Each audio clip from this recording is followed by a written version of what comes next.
খুশি থাকতো, যেখানে নামানোর দোকান নামা দিত, যার ওঠা দরকার সে দিবে। আর গাজীপুর থেকে উঠলে 100 টাকা, অসুবিধা কি? এখান থেকে উঠলে 80 টাকা, গাজীপুর থেকে উঠলে 100 টাকা, শেষ।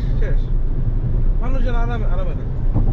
কেন করছে এটা আমি জানি না। দুদিন পর শিওর দেখেন ভাঙবে না, মানে এটা ভাঙবে না, ওটা এটা না, ওটা লিংক করবে, ওটা ভাঙবে কি? ওটা তো ওই এক্সটেন্ড করে ওই হ্যাঁ আগে নিবে হয়তো।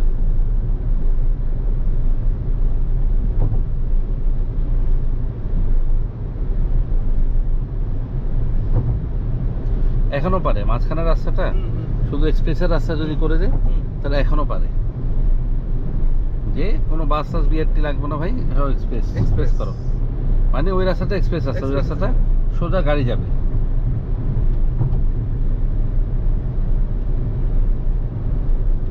ওইটাই লাস্টে ওইটাই আপনি এটাই হবে, ওই ইয়া করে বাস টাস কোনো কিছু থাকবো না।